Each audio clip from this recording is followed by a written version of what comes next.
Ladies and gentlemen, we are live. Ladies and gentlemen, I get those goosebumps every time. I just have to get the big fella off the bench. Could this be their last chance now? In it comes, Monster to the front. He scored! Barney Monster scored! I'm way too numb, yeah. It's way too numb, yeah. I get those goosebumps every time. I need that hind to throw that to the side, yeah.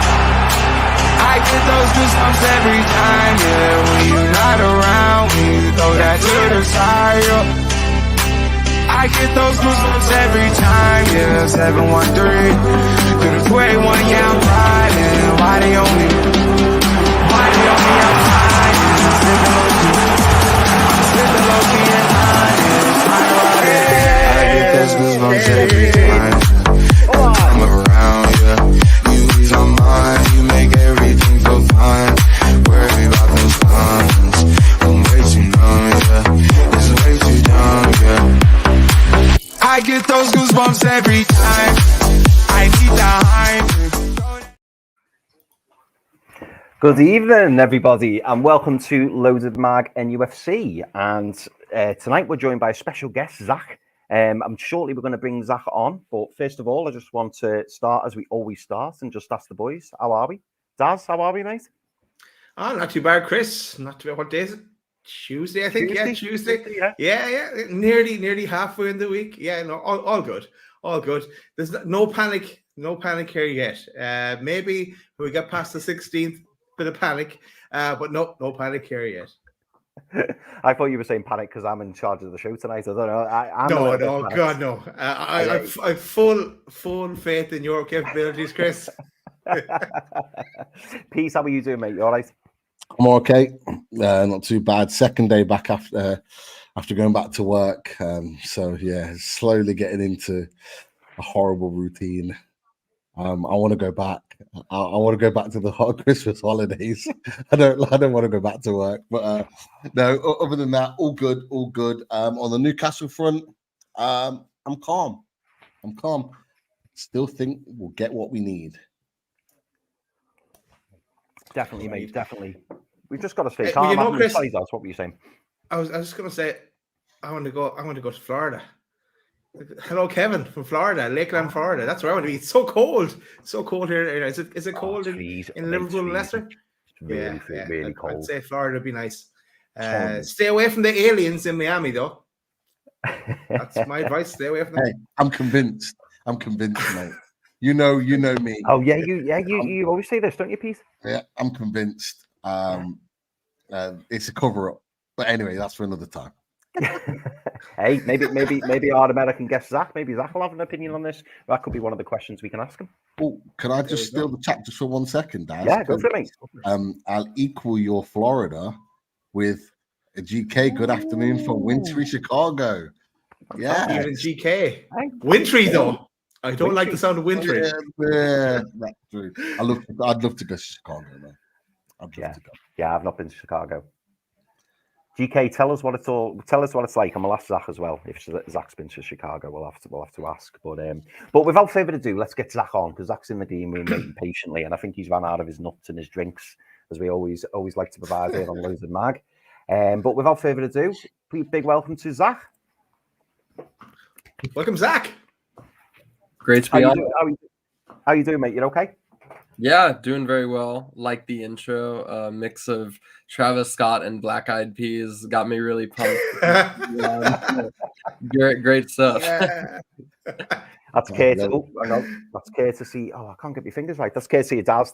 Daz does all our music and videos and stuff like that, and it is really good, isn't it? It's a good intro. Yeah, shout out to Jimmy, who's getting better. Jimmy, that intro is for you, buddy. You love the goosebumps. Oh yeah, Jimmy does love goosebumps, doesn't he? Well, Zach, once again, mate, thank you so much for coming on. Really appreciate it. Been really looking forward to having you on, actually.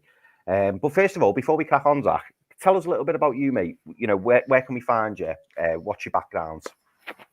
Yeah, I am an American freelance journalist, and I'm the co-founder of Breaking the Lines. We have been really busy and really active the past few months. We launched it 7 years ago, and we've really dedicated ourselves to providing top-notch football analysis. So a lot of the players who we're going to cover today, such as Ousmane Diomande, Lenny Yoro, and plenty more, we've already covered on the website. So definitely go there for a better overview on those players. Apart from that, I work for a few outlets. I have my weekly podcast on Zach Lowy's European Football Show. Really excited because yesterday I was able to speak with two of Nigeria's top journalists, and we previewed the African Cup of Nations, pretty much every team.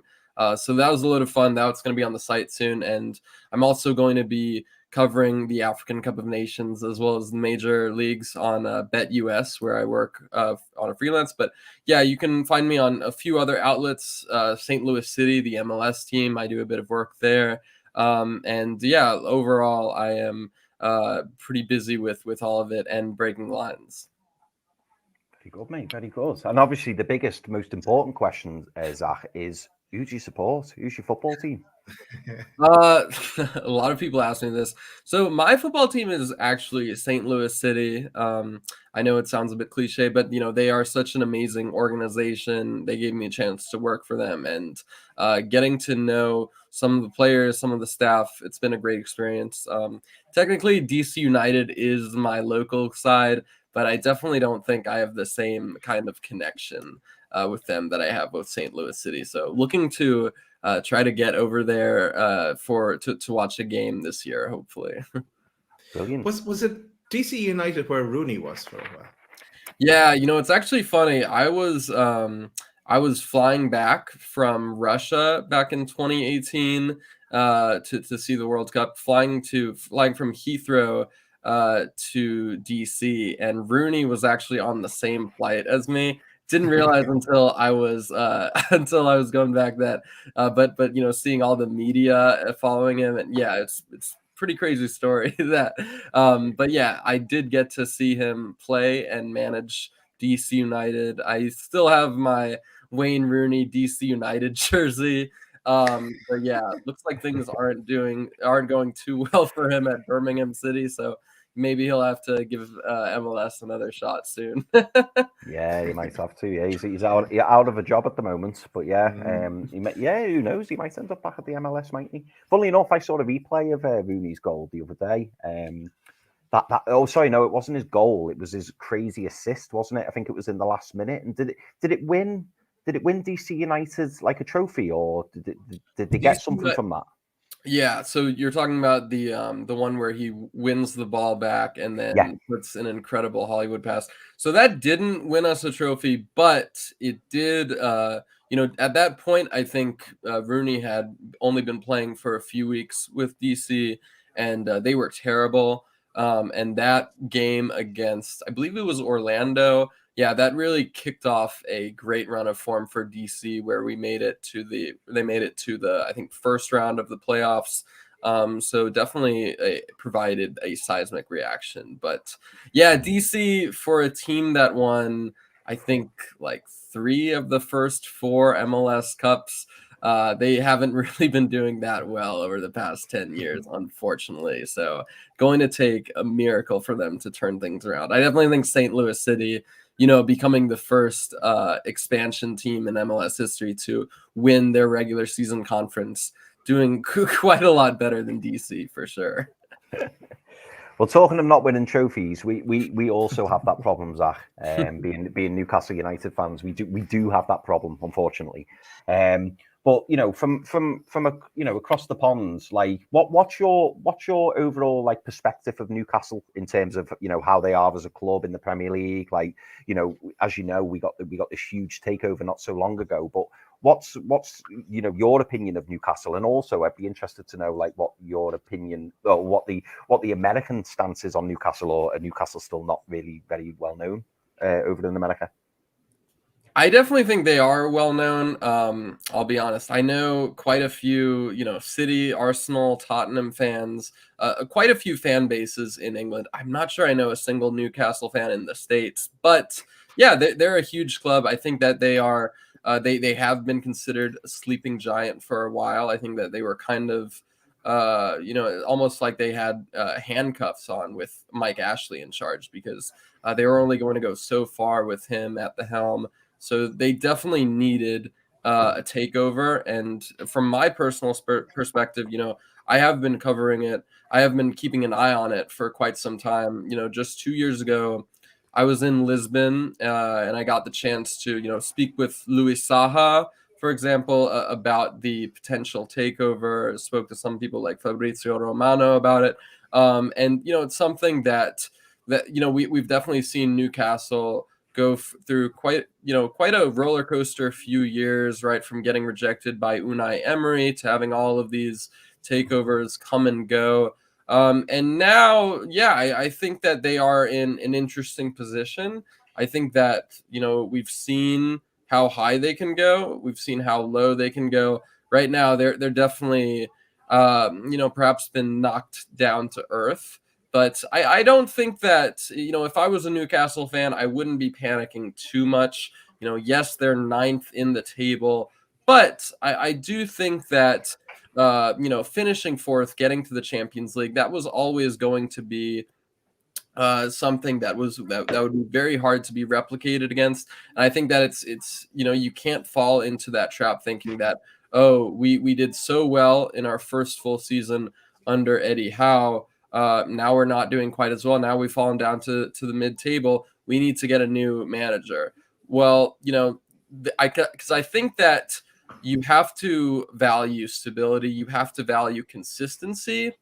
And I think that having a long-term manager is a really essential part for any project. I'm not saying that Howe isn't culpable for some of the side's decline, but I think that, overall, a lot of teams, including Chelsea, have paid the price for having a scattergun approach at the managerial position, right? Yes, they've won quite a few trophies in that sense with Abramovich at the helm, but still, we're going on 7 years since Chelsea last won a Premier League trophy, and overall, I think that can almost create a sense of complacency in the players, because they know that the manager is going to pay the price before the players. So that's just something that I would caution some Newcastle fans about.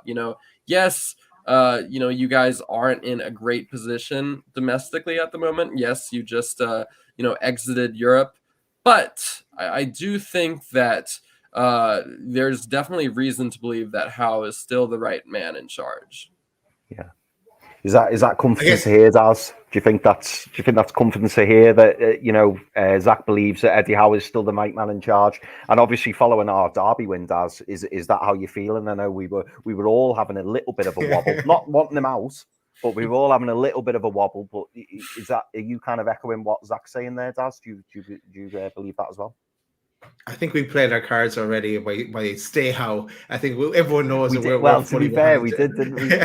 Yeah, but we're fully behind Eddie Howe. And it's good to hear Zach's perspective as well. I know you wouldn't be following us that closely, and it's more general that you be following. I suppose the difference between Man City and Chelsea is that they had a free hit, a free run at the FFP wasn't blocking them until later on down the line.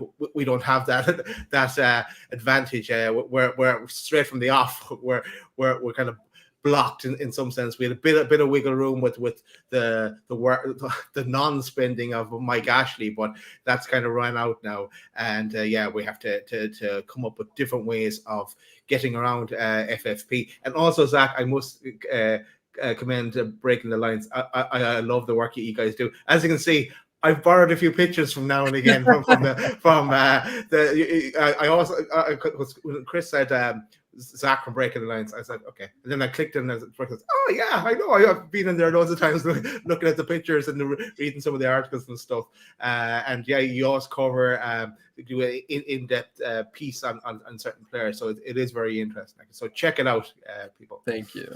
And I see you've got the Shar picture in the background. Yes. Probably a good choice. He is probably the most good-looking member of your entire squad. That's not why I picked him, and I didn't. I was just lucky that he signed an extension to his contract this year. Yeah, of course. I did nicely. Yeah, it was a good guess. I like that, Daz. Yeah, I hadn't really factored that in, but yeah, of course, yes. So Fabian Schär signed a new 1-year extension. On the subject of Fabian Schär's 1-year extension, I know I was also going to come to you over something else as well, Pete. So I'll give you the double prong one. So how happy are you over Fabian Schär's 1-year extension? Do you think it's deserved? And my second question was going to be, obviously, we've got this Sunderland win in our back pocket. We're through to the 4th round of the FA Cup, which is absolutely brilliant. We were all elated with that. First derby win in 8 years, by the way, Zach. We haven't managed to play Sunderland in the last 8 years, and we went on an horrendous one previous to that. I think we'd lost the previous 6. So to go and win was huge for us as a club, albeit Sunderland are in the Championship. But Pete, first of all, tell us what you think about the Fabian Schär 1-year deal, and also let us know what you're thinking about the upcoming fixtures, because I think, if I'm correct in thinking, we've got Man City at home, nice easy one this weekend, and then we've got Aston Villa away. So what are your thoughts on that, Pete? Firstly, the Schär deal it's a no-brainer, really. I've got to be honest. Of the 8 players that are potentially out of contract in the summer, that was really horrible to say, but he's probably one of the only ones that I would have given a contract to. As I say, it's a no-brainer. He has been fantastic this season. In a season where his best mate, his partner in crime, Sven Botman, has missed a huge chunk of this season, and he's carried the can for long parts of that. He's led that centre-back pairing of him and Lascelles, and you know what? He's just becoming such an important player for Newcastle United. I thought he was excellent in the derby on Saturday. Yes, lower opposition, but it's a derby. Anything can happen in those. We know from other derbies where upsets can happen, but I thought he was brilliant. So it's a great deal. 32 years old. We've always said on this channel we just wish he was 5 years younger, but not possible. But look, there's no doubt in my mind that there's at least another couple of years that you can get out of Fabian Schär. Maybe not always first choice going into next season. I fully expect us to get another centre-back, but he is one player that you definitely want as part of your squad. That is for sure. And talking about the next 2 games, doesn't really get much tougher, does it? The treble winners, and then Aston Villa, whose home record is formidable, really, apart from a surprise sort of draw to Sheffield United over Christmas. They have been pretty formidable. But honestly,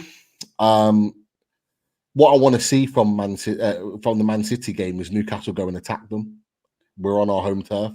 I think that, you know, our own home record has been fantastic, other than Nottingham Forest. And I think we should be attacking every team that comes to our ground. And I'm not going to give my prediction at this moment in time. I'll probably wait till Thursday for our preview show. But I want us to go and see us attack the team. The Villa's a little bit of a different one, and the reason being is because there's like 2.5 weeks between Man City and the Villa game, so there's a bit of a break in between. So I'm expecting a warm weather training camp. I'm expecting a couple of signings come through the door. So it's hard to predict where we're going to be and what we're going to look like. But what I do expect us to do is make it difficult for Aston Villa. First and foremost, we need a much better performance than what we did last season at Villa Park, because I was there and it wasn't pretty. And they absolutely pummeled us and fully deserved to win. So I expect a much better performance first and foremost, and then make it difficult for them, like the likes of Sheffield United have done. And that's kind of what I expect. I'm not going to go any further on that, Chris. I'm going to leave that there in terms of, you know, what I think might happen. But what I will say is that we will be competitive in both, which, let's be honest, over the last 8-9 games before this weekend, we probably haven't said that we have been. Yeah, that's been one of our biggest issues. To be honest, throw in that Fulham game as well in between those games too. So we have to smash Fulham away from home in the FA Cup 4th round as well. So yeah, interesting times. Definitely. And last time we played Fulham, we did all right, didn't we? That was the one win in our 8 games where we got that helping vital hand win. for the sending off as well. It was, yeah. Val Jimenez getting an early sending off definitely helped. That's definitely helped. But no, I was just going to touch on what Pete said then. Pete mentioned transfers, and I must admit, as soon as Pete said transfers, that was me sold then. And I'm thinking, hang on, it's fully loaded transfer month, and of course we're all here to grill Zach on some transfers. And Zach, obviously, we've had discussions about this, haven't we? And at the moment, things are a little bit quiet on the transfer front. And obviously, we can't keep the viewers without transfer rumours. So, a couple of the players that I wanted to talk about. The first one I'm going to bring up, Zach, and this is a name that will not go away in the national press, and that is of Serhou Guirassy. Serhou Guirassy has been linked now with Newcastle. I think it's fair to say over 6 months, isn't it, boys? And allegedly now, according to the Times and via Transfer News Live, apparently he's only got a 15 million release clause if Newcastle were to want him this January. I mean, do you know much about Serhou Guirassy? And Zach, I've already spoken to you and said that, as a fan base, and I think it's fair to say this, that, we're maybe looking for a forward. Certainly a forward as a minimum, whether that's a striker or possibly a right winger, a central defensive midfielder in the number 6 mould, possibly a centre back, possibly a goalkeeper. But what do you know about Serhou Guirassy? And do you think it's somebody who would help Newcastle, given that at the moment we've only got Callum Wilson and Alexander Isak? Yeah, I mean, I think that if the 15 million release clause is accurate, I would definitely snap Stuttgart's head off for it, because quite frankly, he has been a sensation this season. I do think that, I definitely understand a lot of people who are going to compare him to the likes of, Piatek, when he was, doing incredible things in Serie A and wasn't able to, fulfill his potential at Milan. That is kind of what it feels like, considering the fact that Guirassy has been, kind of a middling striker for the past few seasons. Hasn't really done much in Germany or France, but absolutely phenomenal few months from him. A lot of people were expecting him to leave in the summer. Stuttgart obviously beating HSV in the promotion relegation playoff. And we saw kind of a fire sale there. Wataru Endo going to Liverpool, Kostas Mavropanos going to West Ham. Fulham were linked to Guirassy. He stayed put and has been just phenomenal, right? 17 goals already, more than last season's joint top scorers in the Bundesliga, and 1 assist as well. One thing that really strikes my that really comes to my attention when I watch Guirassy is, a lot of these goals are not tap-ins. Yes, he's showing the intelligence to get into these situations and find himself in the perfect position for a cutback or a cross. But we're also seeing quite a few really good solo goals, which is not something you'd expect from a player who's kind of lanky and looks like more of a physical target man than anything. But I think that he's proving to be a very good strike partner for Dennis Undav, which I think definitely speaks highly, and it's something that Eddie Howe is going to want to see. How does he fit into a 2-striker formation if he wants to play him alongside Wilson or Isak? But yeah, he's just flying high on confidence at the moment, going away for the next few weeks with Guinea in the African Cup of Nations. But I can't speak highly enough of Guirassy. He is a man in form, a man in red-hot confidence at the moment. And Stuttgart, I don't think there's a single team that has had quite a roller coaster 2023 like Stuttgart, right? Going from narrowly surviving relegation to sitting 3rd in the league and chasing a return to the Champions League. You can't speak highly enough of what they have done, in terms of going up against, the likes of Leverkusen, getting a draw there, eliminating Dortmund from the cup. And Guirassy has been absolutely massive for that. He's led this attack by example. And I do think that Stuttgart are going to want to cash in on him. That's only natural.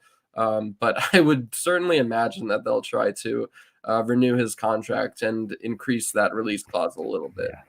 Yeah, no, absolutely. I mean, Daz, as Zach rightly says, 14 appearances, 17 goals this season. Guinea international, 27 years old. I know I think we spoke to Graham Bailey about this as well, didn't we? And I can't remember what Graham said about Sekou Girassi, but certainly for 15 million, if that fee is rumored to be correct, and that's a release clause, is that too good an offer to turn down? Is that someone who really we should be trying to target this window, in your opinion? You imagine there'll be a lot of clubs looking at him. I think I read somewhere as well that his wage demands might be pretty high. I think I'm still kind of pissed off though, Chris. I'm still pissed off that Marcus Leonardo has gone to Benfica for 18 million euro. He was the one I wanted for 18 million euro. It was a no-brainer. But Graham said as well that we weren't even in for him. And the other one, then I know the other show there well before the window opened, where Pete was mentioning Victor Boniface, and he's out injured now as well. So you can cross it for 2 months, so you can cross him off the list. But so yeah, I imagine there'll be a few clubs looking at him. I haven't really looked at him myself in great detail, Chris, to tell you the truth, because we always get linked with so many players. Not until the interest shores up a bit, then I start looking at them. So I don't know. I think they'll go for the player they want rather than looking at what he'll cost either. But at that price, it is a no-brainer. But so was Marcus Leonardo to me. Yeah, no, it's fair enough, Daz, isn't it? I mean, I suppose it's kind of like the carrot being dangled, isn't it? Because you think 15 million these days doesn't get you very much, does it? Yeah. So a player like that becoming available, it's interesting. And you can understand why a lot of clubs are interested in him. Pete, I saw you nodding when they were talking about high inflated wages in terms of Girassi. How much are we talking? Like I've not heard anything about it in terms of wage demands, but is it a lot? Well, I'm not his agent, so I've got no idea, mate. But the reason why I'm nodding is because I've read the same as what Daz has. With regards to his inflated wages, and it makes sense. It makes sense. Imagine he's not on a huge amount of wages at Stuttgart. He's 27 years old, which is what you've already mentioned, and you're absolutely right. And normally, as Newcastle fans, when we've done this full-loaded transfer shows, whether it's January or the summer, when you hear of someone that's 27 years old, we see people in the chat have said it in the past, a little bit, it's not really in our age remit that what we're looking at, Dan Ashworth and all the rest of it. But then you look at the 15 million buyout clause and you think that it just makes sense to get someone in like that.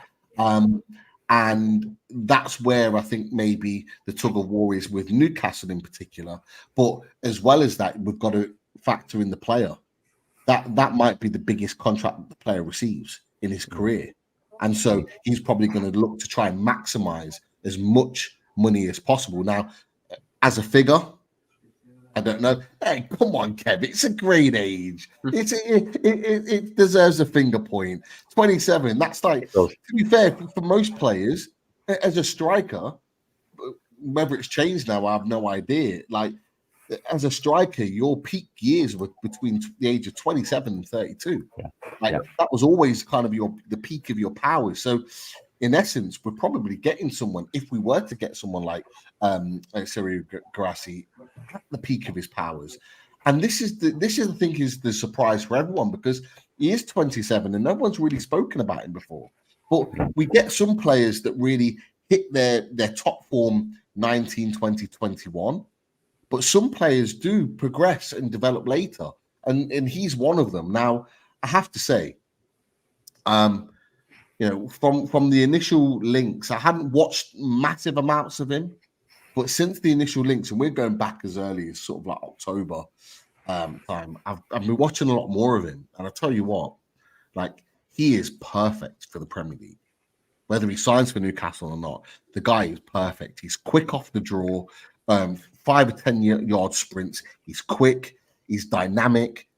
He's got a great shot on him, and Zach, you mentioned it. Like, he scores so many different types of goals, and that's when you know you've got a really good striker, because they're not just one-dimensional. They don't just score the same type of goal. He's got left foot, right foot, turns in and out. Like, he's physically big, he's strong anyway. Yeah. I honestly, I just think it makes perfect sense. And I'm going to isolate it now to Newcastle United.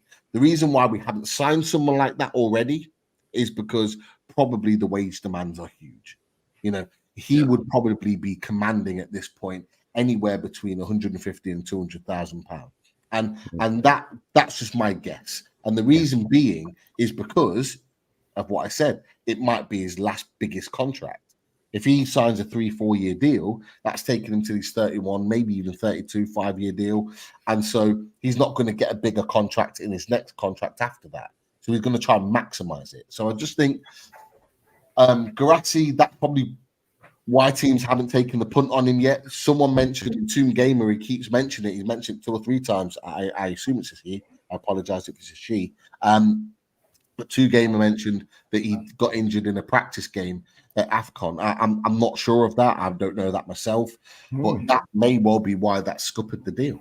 If that's happened in recent days, that's maybe why that's kind of gone cold. But look, he's at AFCON anyway. Maybe that's why Newcastle United haven't tried to sign him. Maybe, and this is what maybe a lot of clubs are doing, and I don't know, Zach, you may have an opinion on this as well, is that are they waiting, are all clubs waiting until the end of the window to see if he and his country go out early in the AFCON, so therefore they can maximize it then at the end of the window? I don't know. But as a player, he's ready for the Premier League. He's a top player. Yeah. And I would also say, I mean, look, I don't think Guinea are going to get especially far in the AFCON. So you'd imagine he's back in training before the window closes. I also think, you can't put too much emphasis in terms of numbers. You might look at 17 goals, 1 assist and say, oh, well, he's clearly somebody who only contributes in terms of goal scoring. But actually, he's a very clean, a technically gifted striker who's really good at making the ball stick and finding the simple option in possession.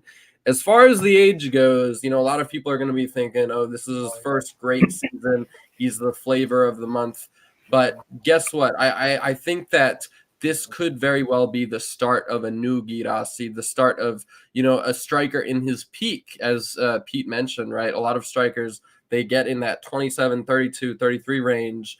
How many strikers have we seen, whether that's Lowy, Benzema, Cavani, hit incredible numbers, some of the best form of their career when they're well into their 30s. So I don't know why it couldn't be the same case with Guirassy. I also think that, Football Manager and career mode has kind of warped people's minds in terms of age. Like, it's not just about age; it's about mileage. The players like Bukayo Saka or Cesc Fabregas or Jack Wilshere, who have an incredible amount of mileage on their tank at 21, 22. They're not the same as a player who is 22 and has not played a great deal of professional football. So that's something that you've got to take into account as well. But yeah, I think that in general, Newcastle, they've done a good job of not totally spending willy-nilly on transfers. I know that they spent a great deal on Bruno Guimaraes and Sandro Tonali, but I think apart from that, they've done a fairly good job of being reasonable with their bids, making it so that negotiating teams are not going to be able to completely rip them off. And I think that as far as their positions goes, I think that they need a lot of help in a lot of different positions. I'm not sure if center forward would be my number one priority, because I think Alexander Isak, he's very close to making a name for himself, making a case for being that second best striker in the Prem after Haaland. He's a brilliant player. Callum Wilson, done very well as far as a leadership role goes. So you can't just commit 20, 25 million, especially with FFP lurking and monitoring your every move. I think that Newcastle, they need to budget a certain amount for every position that is needed. And I think that, center forward, as far as center forward goes, I certainly wouldn't be paying, like, for example, 70 million for Victor Gyökeres, even though he's a world-class player, in my opinion. I just don't know if they can commit that much of their budget to one player. So that's something that I think Newcastle have done a good job of in terms of, right, building out their positions, building out the squad depth, bringing in, young players like Tino Livramento, Harvey Barnes, but as well as bringing in players who are kind of, the cream of the crop, if you will, whether that's Bruno or Isak. Yeah, no, I completely agree. Completely agree. Sorry, was someone going to say something? And I'll just add something as well. Is that you've made a really good point, Zach, with regards to that. I mean, for me, I think Callum Wilson. This is probably Callum Wilson's last season at Newcastle, anyway. But it's really interesting that you talked about quite a few players there in comparison. Victor Gyökeres is one of them. But what made me think about this deal, now we're talking about it, is that a deal's just gone through today with Timo Werner on loan. Yeah, I was going to bring this up. An option of 15 million as an option. Now, if you compare that 15 million to Cyril Guirassy, like, I know which one I'm taking. 110%. And that's kind of where you look at the price of the deal. And I think Fox has made a good point in the chat, saying 15 million for all that we've all just talked about him as a striker. It says it there. It's a no risk. Yeah, it's a no risk deal.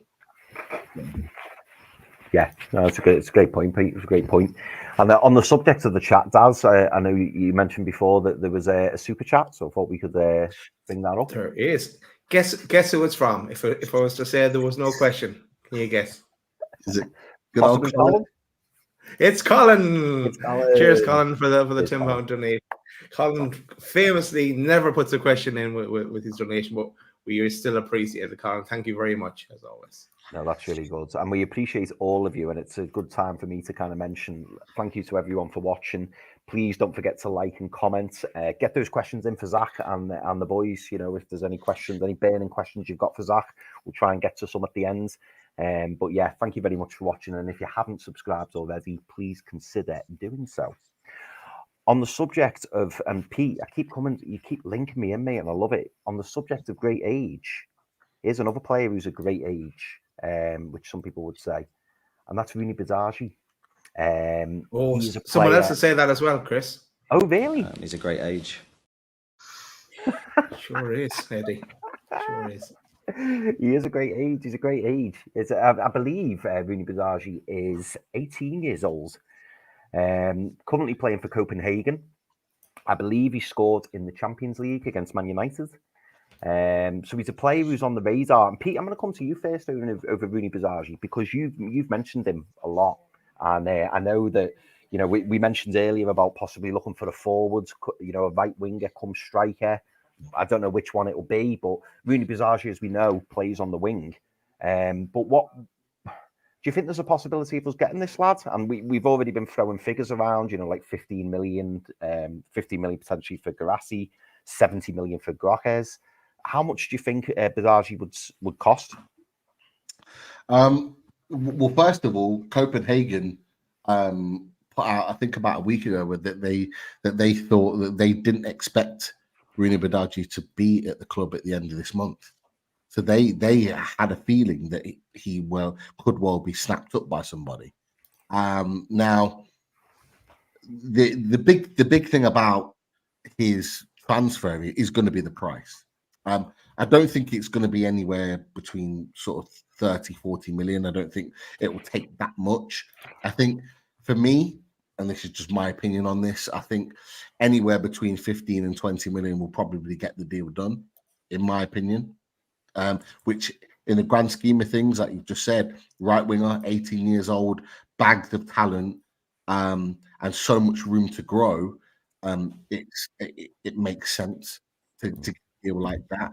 And let's be honest, with Copenhagen, you could probably look at a structured deal. So therefore, it could make sense for someone like Newcastle United with an initial payment, to put something down of maybe like a 10 million and then pay the rest over a period of time. Maybe even right into 25 with add-ons, performance related, whatever. And it could be a deal that could be done. The only thing I have about this, I mean, he's a quality player. Still not had a full exposure or enough exposure to first team football. Yeah. And that's maybe the question mark here for me, because we've talked about Miguel Almiron and he was fantastic on Saturday, but we look and want someone that's going to come in and be first choice. Now, bringing Rooney Madaji in at this point would be great business to get a young player in, like we did with Tino Livramento and Lewis Hall. But is it what we need right now? And that's my only question mark about this. But if there's an opportunity to get that deal done, I still think him coming off the bench or playing in certain games could make a difference to Newcastle United and bring something different, which at times I think we've lacked, particularly on that right-hand side. Yeah. No, I think that's fair. I mean, Connie's just mentioned there, Copenhagen will be looking possibly anywhere between 20 and 25 million. And that's for an 18-year-old who's made 49 appearances and scored 12 goals. Is that the type of player that Newcastle want to be looking at the moment? Or do you think that's one for the future? And as Pete suggested, if we could get him in on a cheaper initial upfront payment deal and then pay it over, installments or, have clauses in the contract that can be met, or would that be a deal that you think Newcastle would be interested in, or do you think that we're going to look for someone a bit more experienced or someone who's ready to hit the ground running as soon as they join? Well, first of all, it's a deal I'd definitely be looking at, but I'm not Eddie Howe or Dan Ashworth, and Zach crucified Football Manager there a few minutes ago. But yeah, Pete and myself are love a bit of Football Manager, and I think I'm only as far as November, but I've got him nailed on coming in January. Yasser is sorting that deal out for me. He also sorted out Marcus Leonardo, but I didn't get as good a deal as Benfica. But anyway, so yeah, he's. Look, I haven't even really seen him play that much because the day I sat down to watch him play, he wasn't playing for Copenhagen against Man United. I know was it Man United? No, it was someone else because I know he scored against Man United. But yeah, no, like those are the type of players that we should be bringing in, building for the future, and I think it could hit the ground running. And we need someone on that right that can play in a kind of few different roles as well, but mainly on the right. But yeah, he's one I definitely look at. As a few more I know you have coming up as well. And one I did mention to Pete, I think in November when we did our first transfer show. But we'll get to that in a few minutes. Oh yeah, well, funnily enough, I was going to go on to the next player, and I know that Zach. Before we started the show, Zach mentions that he knew a little bit about this player. And Daz, I've got no doubt you know about this player because I know you're a big Football Manager fan, and that's Ousmane Diomande.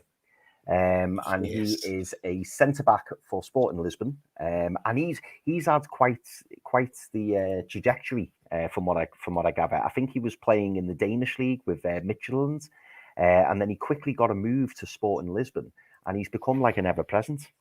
So he's a player who Newcastle have been credited with interest.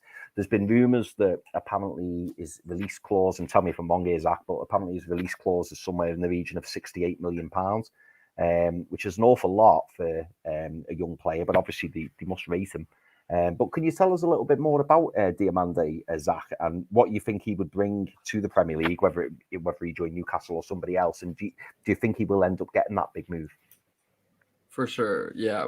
First of all, it's Ousmane Diomande, not Diomande. There's no accent on the last E. But yeah, no, Ousmane Diomande, he's had, quite the 2023. You look at his career path. He was playing for Midtjylland, then loaned out to second tier Mafra, doing very well in the Portuguese second division.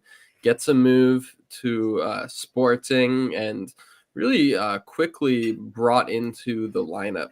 I think just a few weeks after getting the move to Sporting, he was playing against Arsenal and doing very well. So he's somebody who I think, ever since you lay eyes on him, you get the sensation that he's going to be a special player. You get the sensation that, yeah, there is a good chance that a team will come close to his 80 million euro release clause. He's somebody who just exudes calm on the ball, so shrewd at manipulating the pressure, at breaking the lines with his passing.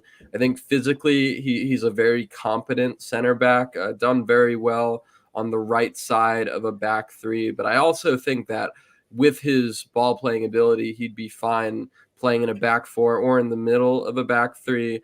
And yeah, he is somebody who I think, still needs to improve on certain aspects of his game, such as aerial ability. But I think that there's definitely reason to believe that he can make the jump. I mean, physically, he's incredibly developed for his age. I believe 19 years of age. And yeah, he's somebody who I have no doubt is going to get a big move soon. I think that there's a very good argument to be made that he's the best center back in the Portuguese top flight at the moment.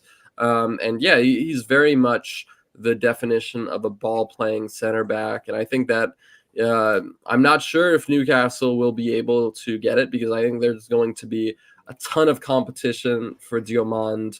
You look at the repertoire, you look at the achievements that he's been able to do at such a tender age. Yeah, quite frankly, it's incredible. And I do think that it'll probably be only a matter of time before he is playing for a Premier League side. Yeah. Pete, I was just looking at his Diomande's stats. 28 appearances for Sporting. He's got 2 goals, 6'3" centre back, 20 years of age.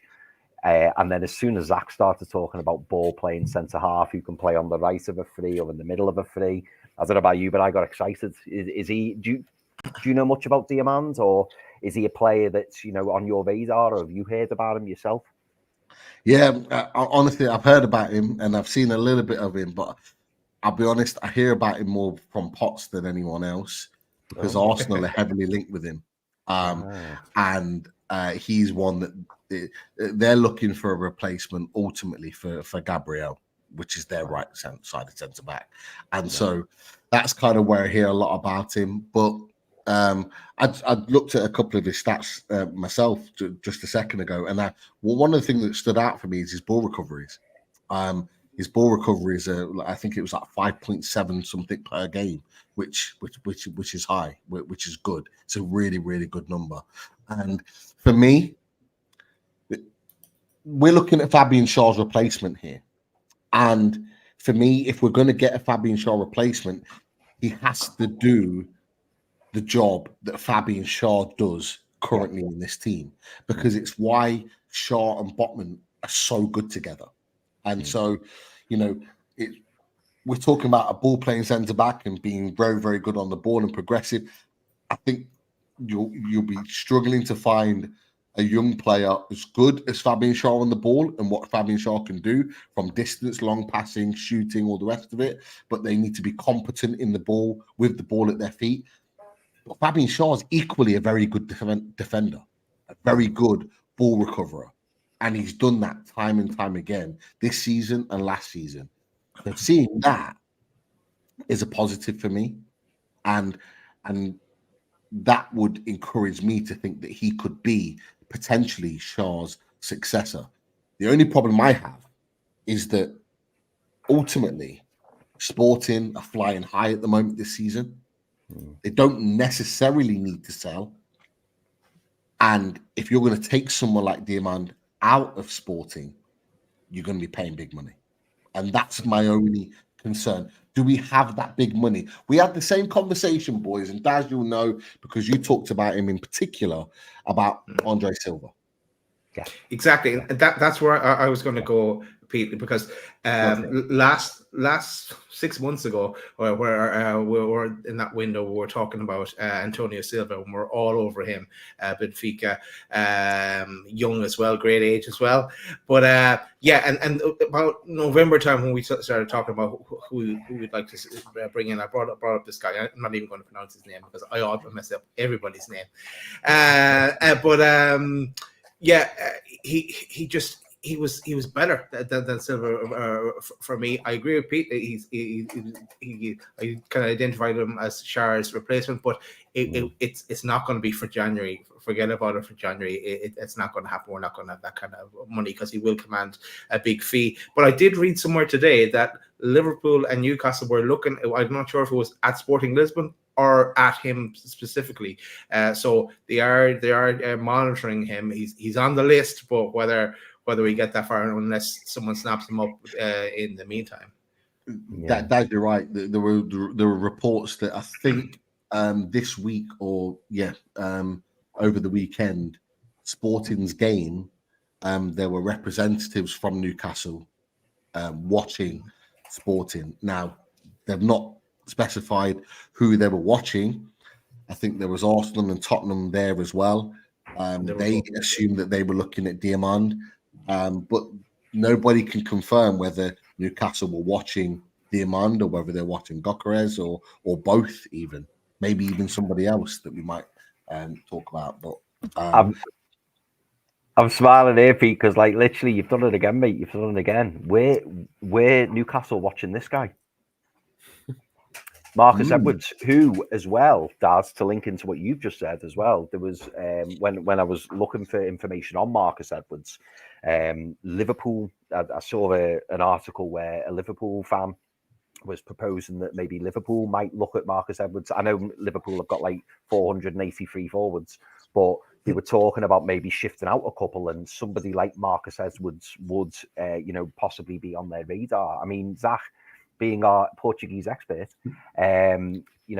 what can you tell us about Marcus Edwards? We've been linked with Marcus Edwards in the past, and he's an Englishman playing abroad. It sounds like a song, that, doesn't it? Englishman playing abroad, which is quite rare. And he did start off at Tottenham, I believe, but then he made the move to Sporting Lisbon. And he seems to be really performing well. Can you see him moving back to the Premier League? And is he someone that Newcastle should be looking at? Yeah, 100%. I think that Edwards, he's had a very interesting career, coming out as a very highly regarded talent in the Tottenham Academy, right? I believe Pochettino said he's basically like a young Messi.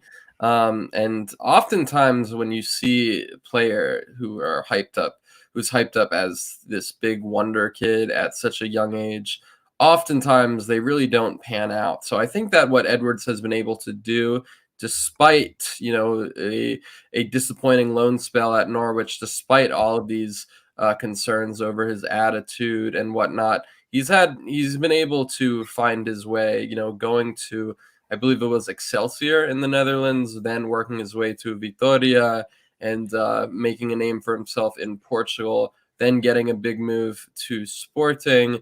And he's somebody who, even when he was at Vitória, Portuguese fans were absolutely blown away with his talent, with his close control, his ability to just, go past 3-4 opponents and just make his way towards the final third. I think that for the most part, Portuguese football fans believed, okay, Edwards, he can be like the English, he's like the English Maradona on his day. But that day is too, it's not frequent enough. This season, though, I think we're seeing far more of a consistent Edwards. Over the past few years, we often saw Amorim, be very hesitant to start him week in, week out, or, whenever there was an early sending off for Sporting, Amorim would be probably, the first person to make his way off would be Edwards. And I think that part of that was due to, perhaps his lack of physicality, perceived lack of defensive work rate. But I think we're seeing far more of a complete Edwards this season. I think he's flourishing alongside Victor Gyökeres, and he's really able to become, the creative engine of this Sporting side, a player who is just so technically gifted, becoming far more consistent in front of goal as well. And yeah, I think that the way he's playing, he's going to get a big move sooner rather or later. The thing about Sporting is they just, they don't have the finances to maintain their best players for a long period of time, right? In 2022, in the summer of 2022, we saw them lose João Palhinha and Mateus Nunes. Following window, they end up losing Pedro Porro to Tottenham. This summer, they sold Manuel Ugarte for his full release clause, 60 million. So I think that at the moment, they're in a decent spot financially. They know that they are on pace to win the league title. Won't be easy with Benfica, Porto, and Braga breathing down their neck. But I think that from their perspective, they are focused more on bringing in players as opposed to selling. They need to be focused on trying to get some silverware because they're in an amazing position to do so. And I think that from their perspective, yeah, you either pay 80 million for Diomande, his full release clause value, or you don't get him in January. They'd be willing to negotiate in the summer because I think it's clear that at least one of these key players, whether that's Edwards, Gyökeres, Diomande, or several of them, are going to leave the Jose Alvalade. But I do think that from their perspective, they don't need to be selling a player for under his market value. And I think that Edwards, yeah, they are going to get a decent profit for him. Obviously, being English, being homegrown is a massive boon for any Premier League side. I believe that Tottenham have a 50% sell-on clause still. So they are going to get a decent chunk of that. But yeah, I think that he's just a tremendous player, such a joy to watch. And yeah, I do think that he would be a great signing for quite a few English teams, such as Newcastle. I think that Eddie Howe, he's actually done quite an underrated job in terms of improving a lot of his forwards. I think he's pretty much squeezed all the juice out of Miguel Almiron, getting him to be the best that he can possibly be. Anthony Gordon, I was very skeptical when they signed him for a lot of money. I think that he struggled early on, but he's been very good this season, I must say. I think that he's really showing a lot of confidence and a lot of technical ability. So I think that, you have to give Howe a lot of credit in that regard. And I do think that, playing in the Premier League, playing for a team that is trying to be a perennial European side and playing for a massive fan base such as Newcastle, that's definitely a big attraction for any young player. So yeah, I do think that Marcus Edwards, it's only a matter of time before he goes back to the Premier League. Yeah. Pete, do you think Marcus Edwards would be a good option? Do you think with him being English, do you think that's going to have a key factor in the recruitment of somebody like Marcus Edwards? I think he's 25 years old, 60 appearances. In fact, let me just check that. 60 appearances, 14 goals from the right wing position. Is Marcus Edwards a realistic target, do you think? I think they signed him for just under €8 million. I wonder, well, I don't know, but I wonder how much Sporting would kind of let him go for. I'm assuming it must be north of 20 million, but do you think he's somebody who Eddie Howe and his coaching staff will have had an eye on? Well, if we have representatives there in their last game, then who's to say they weren't going to have a look at him? I don't know whether he played or not. I'm not quite sure, but who's to say that they weren't having a look at him? I mean, the English factor will be a big thing. I always remember back in the day, we tried to get Eric Dyer, didn't we, from Sporting, and he ended up going to Tottenham. And that was one of the big things is that English factor and bringing him over. So I do think that will be part of their thinking.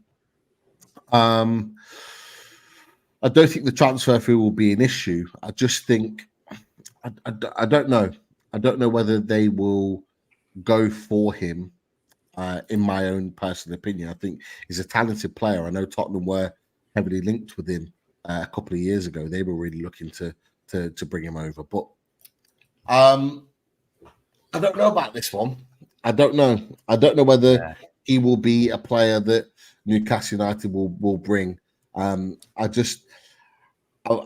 think if Newcastle United will bring in a right winger, whether it's now or the summer, I think they'll either bring someone like a Rooney Badaji, who's got huge amounts of potential as a very young age, and someone that price wise will be worth the money eventually, or they'll bring in someone ready-made, someone ready to go off the bat. And I'm not saying that Marcus Edwards won't get to that point, but I think they'll look for more of a sure thing.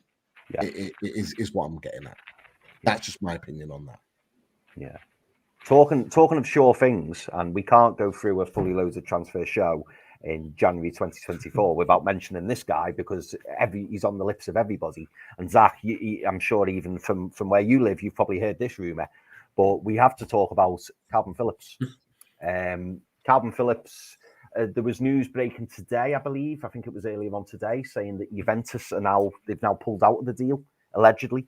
And that leaves Newcastle as the clear front runners for Calvin Phillips. And, Zach, we as I say, we've spoken previously, and I've said that there is a lot of Newcastle fans feel there is a need for a number 6 to come in and kind of free up Bruno Gomes so that he can move further forward into that number 8 position.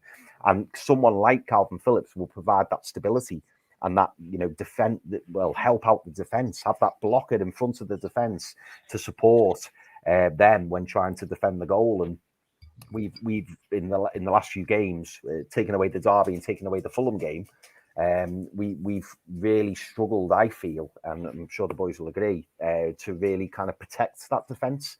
Do you think somebody like Calvin Phillips is what Newcastle needs? And I don't know if you've heard anything. Have you heard that, this Calvin Phillips deal is pretty much done? A lot of people are talking like it is done and it's a matter of time. But what's your opinion on Calvin Phillips? Yeah, I mean, I haven't heard anything as far as links to Newcastle, but yeah, I do think that it's a deal that would probably make sense. I think that for all parties, for all parties involved, it needs to happen because, quite frankly, City fans, they will be, they'll have high blood pressure whenever they see Rodri go down with an injury or get a suspension, because they know that, quite frankly, Calvin is not up to standard to replace him. No shame in that, but let's be honest, it's been quite a poor 18 months or so since he left for the Etihad.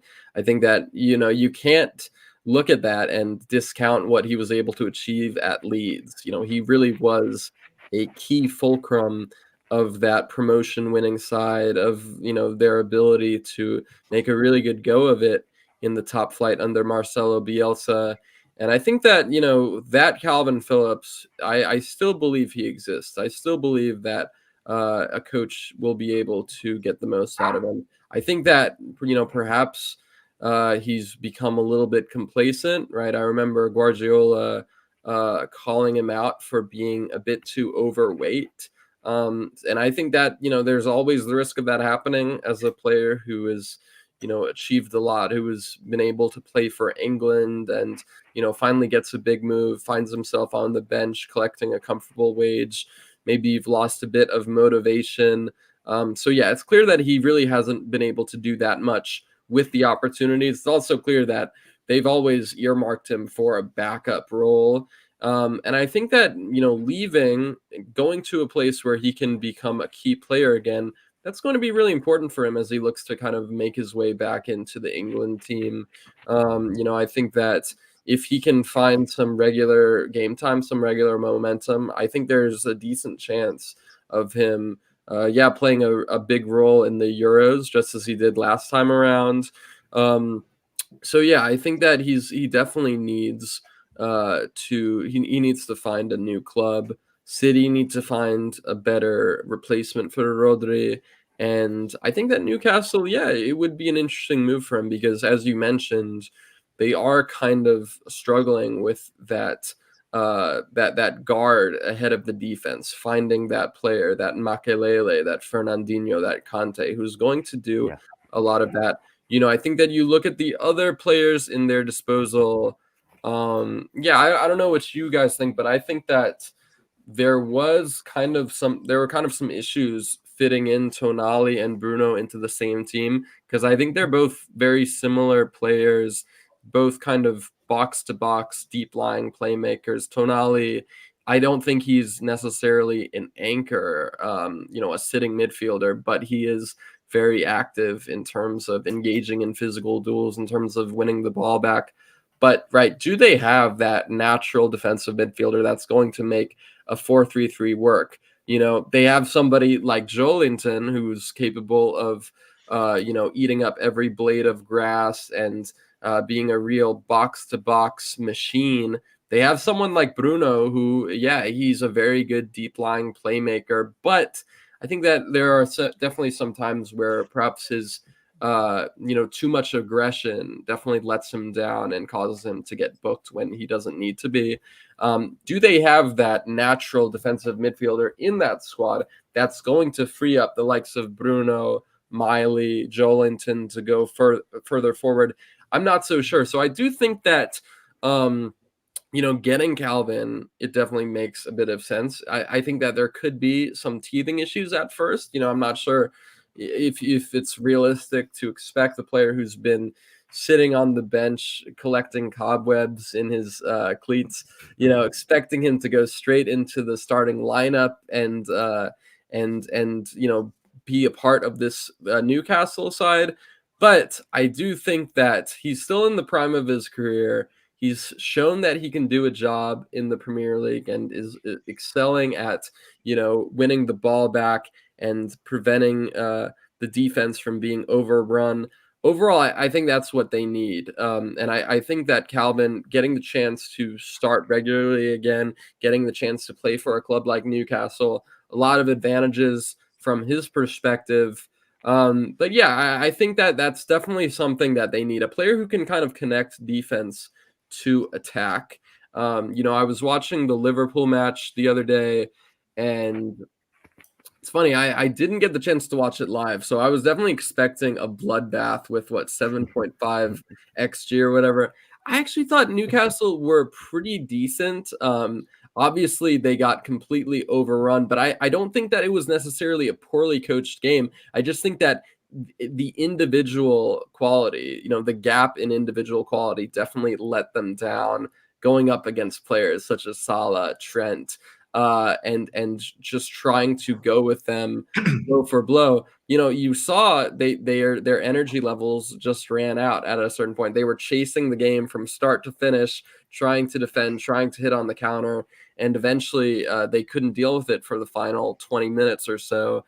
So I do think that having a player who is going to be able to not just protect the defense, but also keep things ticking in possession and give the team in general some time to rest, because when you're chasing the game from start to finish, your energy levels are going to drop.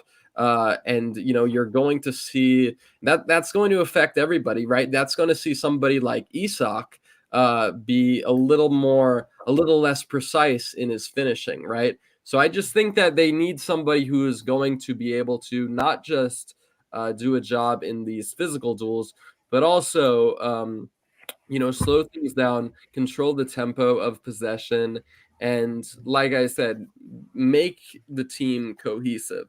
Because far too often, I think throughout the season, especially in the Liverpool game, there was attack and then there was defense, but there really wasn't any in between for Newcastle.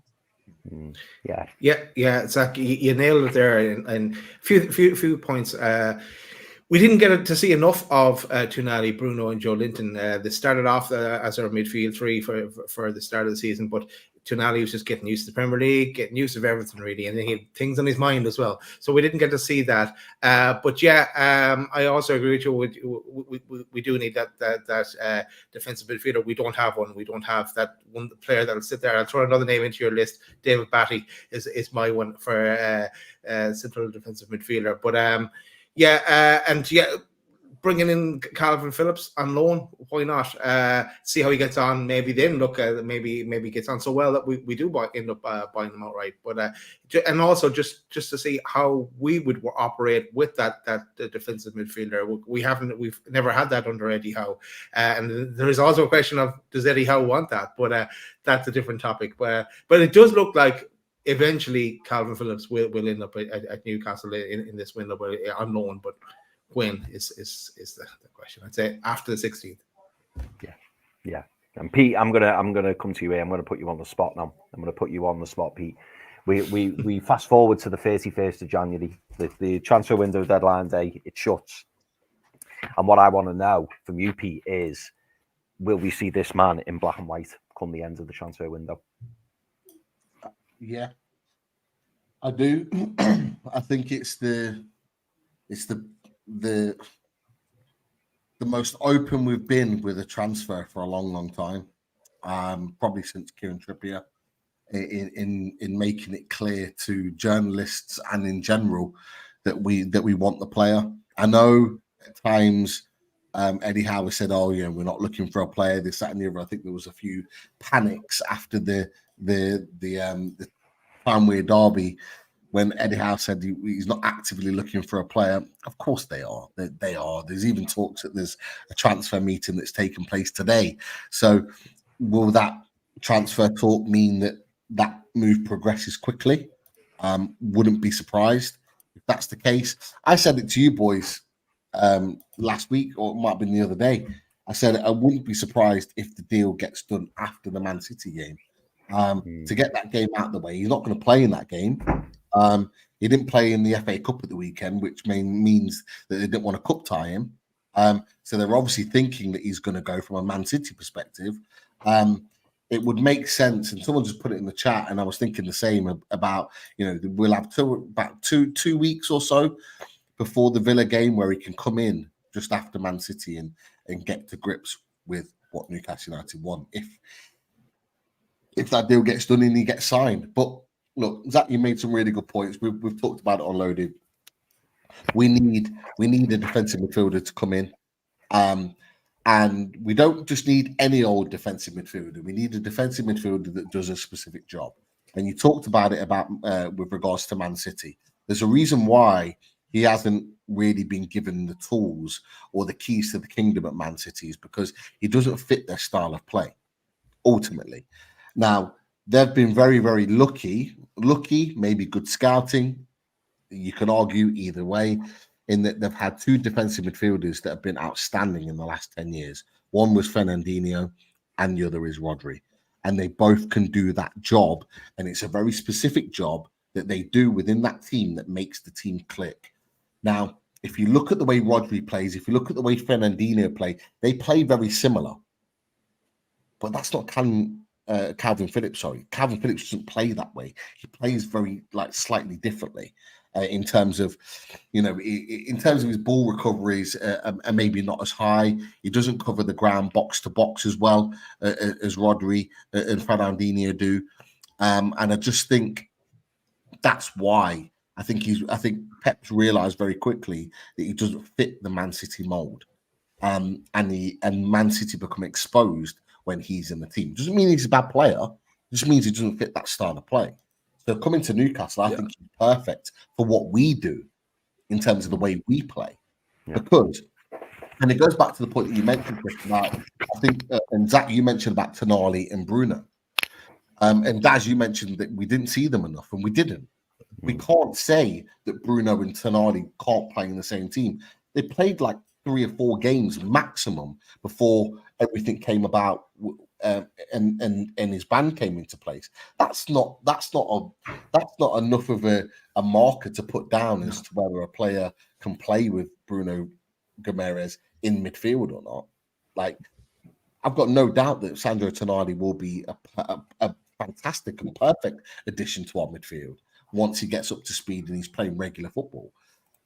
But we signed him to play that number 6 role, and he can do things that Bruno can't do, but Bruno can do some of the things that Tonali can't do. So, for example, what we want to play in that number 6 role is Bruno Guimaraes' ability to manipulate the ball. His ability to find passes in deep spaces and continue to keep possession is superb. He can't do the defensive things as well. Recovery runs. Chris, Dad, we've talked about it. His recovery runs are not great and they expose us. But he presses high really well. He's great on the ball. But he can't do those athletic things that Sandro Tonali can do. Sandro Tonali is faster than I expected him to be. He is rapid at recoveries and gets back in. Liverpool at home is a perfect example of that. Yeah. He was superb that day, and his recovery runs actually helped out Bruno that day, and he was excellent because of it. And we suffered when he got subbed off.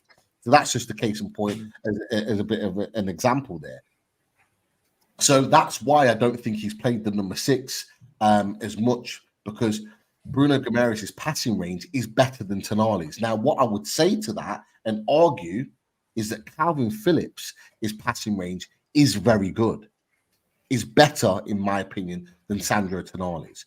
His short game, his long game, his medium game, in terms of passing out wide, in terms of spraying the ball, keeping possession is good. And so he would be a perfect addition because of that. He can recover the ball really well, and he proved it at Leeds as well. So those key things means that he is a good foil to bring in to allow Bruno maybe to play further forward and to shut up shop, because his defensive work and his recoveries and his speed to get back in is better than Bruno. So he gives more of an outlier of a game. And so, Rich Dobbins just put he's a good firefighter. He is. That's what I mean. His defensive work is better than Bruno's, but he's got a good range of passing, and it allows us to still play the way we want to play, but it means that we can push Bruno up the pitch so he can do the job up the pitch and manipulate the game further forward. And I think that's why I've been more and more sold. The more this deal's been going on, the more and more I've looked into Calvin Phillips and watched a number of things that he's done, whether it was at Leeds and at Man City, although Man City's field of play is a lot less. And I'm more intrigued about this deal, and I do think it's a deal that should and has to get done for Newcastle United. It has to get done. Yeah, no, definitely. And me personally, I think it does get done, and I think what will be interesting will be the structure of the deal. I hope there's an option in there. It'll be interesting to see whether there's an obligation, whether we agree a deal up front, and then obviously there's an obligation once Calvin Phillips makes a number of appearances or whatnot. Who knows? But I do believe that this deal will get done, and I think there's a potential for it to be a very, very clever and very shrewd deal. As long as we get the Calvin Phillips mold. And some people are worried that the fact that Pep doesn't want Calvin Phillips, that's seen as a bit of a red flag. But Pete, you're absolutely right. He's not the type of midfielder that Pep Guardiola needs or wants, but that's not to say he's not the type of midfielder that Eddie Howe wants. We've seen how much Gareth Southgate rates Calvin Phillips, and he continuously plays him and has him in his squads, even despite him not playing very much football for Man City. So that in itself is a good indicator. He doesn't like to change that often, though. Okay, does he? No, he doesn't. He doesn't. But the fact that he's there in the first place, that's promising. Can I just add as well with Calvin Phillips? If anyone's questioning his motives about moving from Man City, I applaud him for wanting to get out of Man City. You think of the players in the past that have been at Chelsea, Man City, Liverpool, and just rocked off the bench for years and not wanted to play regular football, and just sat there and collected medals that they haven't really earned because they've not played the football to earn them. I go back in the day, people like Sean Wright-Phillips at Chelsea spent way too long there before he I think he eventually went back to Man City to play a little bit of football. And there's so many other examples you could give. The fact that he's motivated to say, you know what, I want to play football. I want to prove myself. He's still been getting in the England squad when he's barely kicked the ball at Man City. So he go to the Euros 110%.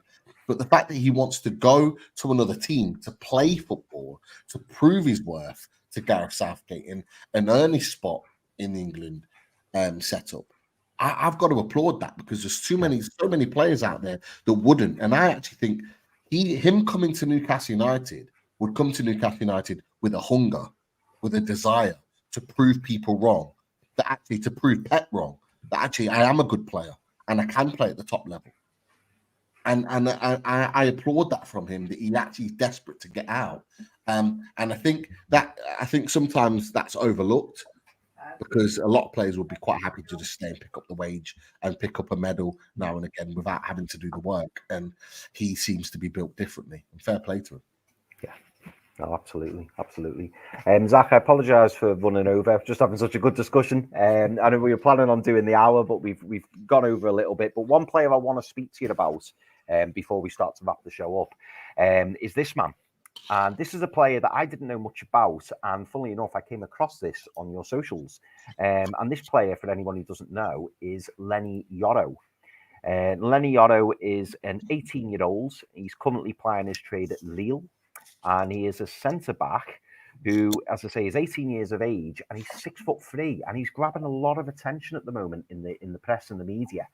And really, and there's been no specific links to Newcastle, but this is a player who, you know, the last fantastic centre-back that we signed, funnily enough, was from Lille, in Sven Botman. And it looks like they've produced another fantastic centre-back. So I just wanted to kind of, you know, get your thoughts on Leny Yoro, and just to kind of hear what kind of player he is. You know, is he a prospect? Is he somebody in the Diamond, you know, bracket that is going to really blow up in European football, in your opinion? Yeah, 100%. You know, I think that Lille, they do a phenomenal job of developing these talents, like Sporting, like Benfica. They're one of the best feeder clubs in the world in terms of taking these young, unrefined prospects and making them into players who are ready for the top level, whether that's Sven Botman, Amadou Onana, Gabriel Magalhães. But yeah, Yoro is, I think, the cream of the crop. He's really only been playing professional football for just over a year. This has definitely been his breakout season, but I think that it's definitely caught everybody by surprise. You know, when Lille lost Thiago Jallo to an ACL injury in March, a lot of concerns. How are they going to deal with that? They ended up signing Samuel Umtiti, who has barely played for Les Dogs and has been kept out by Yoro, who's forming a really good partnership alongside Alexandro Ribeiro. And yeah, he's somebody who's been absolutely essential to Lille, and they've done a great job this season following up their promising first year under Paulo Fonseca, once again pushing in the top spots in Ligue 1. And yeah, I think that he's somebody who is just the cream of the crop when it comes to center backs. For me, yeah, arguably the best defender in Ligue 1 right now, alongside Jean-Claire Todibo of Nice. He's somebody who is just so effective in terms of, you know, physically speaking.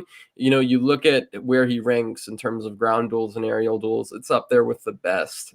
And you look at his profile, you know, very lanky player, and is capable of getting great reach on his jumps, and getting a powerful header to deal with the danger. But as far as the other aspects goes, you know, he's very quick, very good at turning on a dime and chasing down an attacker. Doesn't always go to ground, but only when necessary. And when he does, he almost always comes out on top with the ball without conceding a foul.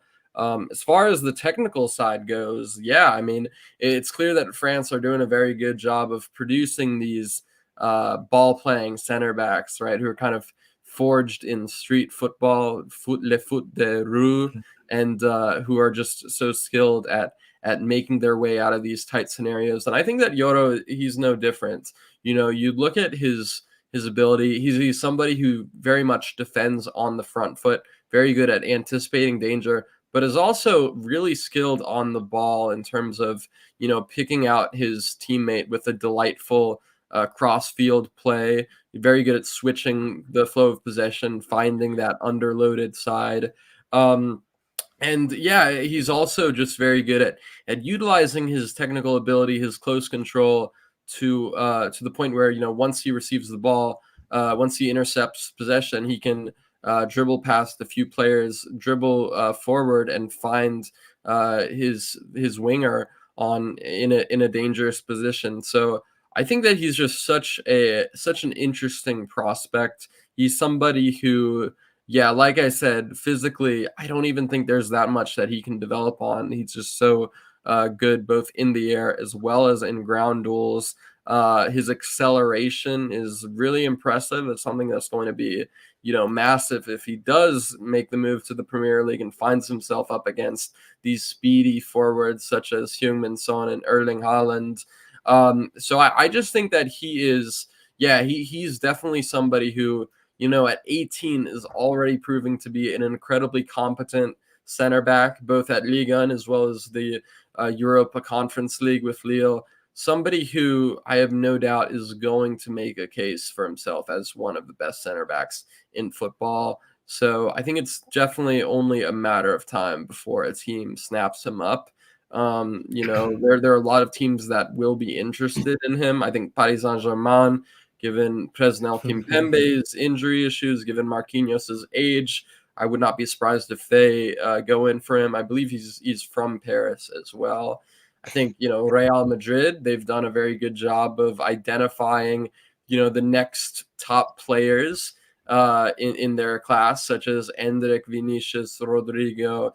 And I do think they're definitely going to be in the market for a center back. When you look at, Eder Militao and David Alaba coming off ACL injuries, Antonio Rudiger and Nacho on the wrong side of 30. So I would not be surprised if they are in the mix as well. But yeah, I think that he's doing a tremendous job at Lille. Really, really impressive in their strong defensive record, as well as their ability to retain possession and keep things ticking on the ball. He's such a complete center back, and I do think that this will probably be his final season at the Stade Pierre Mauroy. Yeah, we just talked about Yarrow just before the show, and I knew nothing about him. I am looking at that he's played for a number of the French youth sides, up from under 17 up to under 21, and I can see that he's could also play for Ivory Coast, so maybe he could change allegiances in the future as well. But he's also actually down as a wonder kid in Football Manager, where I get all my information. But Pete, you might know more about him. Yeah, Zach, you're absolutely right. He's coming as a bit of a sensation, and I don't think there's any surprise that Djalo is on the verge of potentially moving to Juventus, and they are comfortable with that. Now his contract, I think, runs out at the end of the season. It's looking like a sort of a £3.5 million move. Djalo is a player that we've talked about on the Follow Transfer Show, I think last January, as an option that was linked with us, but and is a very, very good player. But the fact that they're quite comfortable with him leaving tells you the progression of Yoro and how good he is. What impresses me is that the fact that he's so young, but he's so good on the ball. His passing range is so good. Like you get that developed in like your 20, you from 20 to 25, you'd sort of develop that element of your game. But he already looks like he's sort of established with that.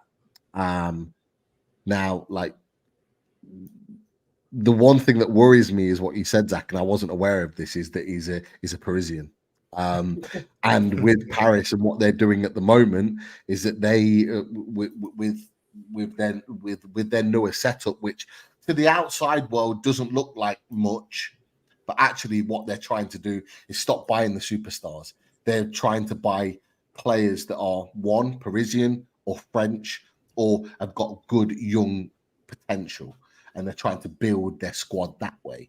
And he just fits the mold perfectly. And the one thing I was thinking is that if someone wants to get him outside of France or outside of PSG, you're going to have to move quickly, because PSG, let's say, for example, someone like, Mbappe leaves in the summer and he leaves that 60, 70 million that he's promised PSG that he will leave if he goes on a free behind. That's where they're probably going to invest in players like him. So, we say he's not going to move in January, but for a team that's really ambitious, you're probably going to have to nab him in January, because in the summer he probably won't stay around for very long. because if you've got an 18-year-old that's, like you said, 6'3", fantastic awareness and passing range on the ball, and as well as that, his interceptions are very, very good as well. He tends to win the ball back, very, very competently. So for having that at 18 years old, I think is a hot commodity. I'm excited to watch him the second half of the season and see how he kind of progresses with that, because every time a young player comes about, they have a good moment, but it's about whether they can be consistent with that and whether they can withstand that. And I think that's the thing for me, is whether he can continue. If he can continue that for a full season, I don't see him staying at Lille for very long. Yeah, I agree. I mean, on the ball, he's an absolute phenom. I think there's still room to improve, because there's sometimes where he'll be clearing the ball away when he has the time to dribble forward or find a teammate. But his composure and confidence, just his ability to stay calm under pressure, it's incredibly promising. I think that, you mentioned PSG. I definitely think that PSG or Real would probably be the two most likely candidates. I know that Paris Saint-Germain did just sign Lucas Beraldo from Brazil this month for, I think, 20 million. But even with that being said, you've got Marquinhos and Marquinhos, who I think is on the wrong side of 30, showing some signs of decline as of late. Presnel Kimpembe hasn't played since February due to injury. Danilo Pereira, not really a natural center back. Milan Skriniar has kind of shown some difficulty in terms of adapting to Luis Enrique's build-up play, in terms of playing on the left side of this back four. So I do think they've identified the center back position as a necessity. I do think that they especially need a center back who's young, who doesn't have injury issues, and who is very comfortable in terms of playing out from the back, in terms of executing the style of possession that Enrique desires. And Yoro pretty much checks every single box. As you mentioned, PSG, they have been really shifting towards these young French players, Bradley Barcola, Ousmane Diomande, not quite as young, but Randal Kolo Muani. I know that Nasser Al-Khelaifi, he said in an interview this week, we don't need any more stars. So you get the sense that if and when Mbappe leaves, they are going to, continue that pattern, not go so much towards the route in 2021 where they signed, Messi, Ramos, Donnarumma, all these star players, and instead going for players who are going to be, focused on showing that they belong, focused on taking that next step in their development. I think that's the smart way to go. I think that utilizing their academy and utilizing the breadth of talent in the Parisian suburbs, that's an absolutely huge priority for them. They tried to do it by the superstars, Neymar, Messi, Mbappe. It didn't work. They didn't win the Champions League, which is kind of their golden goose. That's what they wanted to achieve. But no, we suffered Luis Campos' kind of ideology, really, of what he wanted to build at PSG when they took Hugo Ekitike from us, who we had everything agreed. We had the deal agreed, the fee with Rom. We had the wages agreed. Everything was agreed. Then it was just halted, and we, as boys remember, in the full transfer show, we're just waiting for it to drop, and it never did. And then PSG came in, and Luis Campos came in and took him away, and that was kind of the first really big moment where they tried to get that young player out, and they've done it with Goncalo Ramos and Kolo Muani. And a number of other players as well. But you're absolutely right, and I just hope, if we're to get one player, he would be a tasty number. I think Newcastle United fans would be excited by what he could produce. That's for sure. Apologies for dropping out, boys. I'm back now. Dropped out twice, but yeah. So apologies for that. My internet's playing up. It's been playing up last couple of days, actually. I'm not quite sure what's going on, but hey ho.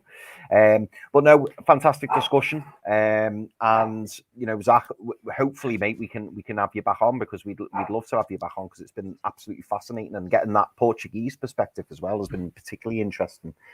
So once again, big massive thank you for coming on. I know we've gone way over, Zach, but do you have time for a few minutes to do a few viewer questions, if possible? Sure. I need to go soon, but I can probably squeeze in one. Cool. Well, when I see in front of me here, I'm going to go with this one from Mike Gent. Zach, any players from the MLS that you could see coming to the EPL? Oof. That's a tricky question. I think that teams are kind of waking up to the fact that MLS has definitely moved away from that retirement league label and are really going for, you know, developing these talents. But you know, there's a few. I think that, well, I'm a bit biased because I am a St. Louis City fan, but I think that Edward Lewin has been one of the best players in MLS, so crucial in their record-breaking season. He's a really good deep-lying playmaker who's good at setting the tempo, getting into the advanced attacking areas, and stringing together possession. He's definitely one who I would pick. I don't follow. I'll be honest. I think MLS is probably like my 8th most watched league in terms of all these leagues. But I think that Lewin, he's definitely somebody who I would be looking at.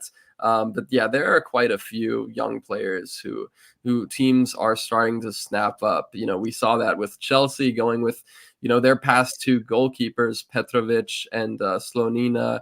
And, you know, we saw that with Udinese getting Brenner in from Cincinnati. So I do think that we're going to see more teams like Newcastle did, of course, with Almiron, going to MLS and trying to find these promising young talents. Thiago Almada, who Foxy put on there at Atlanta United, who Miggy was at, 22 years old. The first MLS player to win a World Cup. Yeah.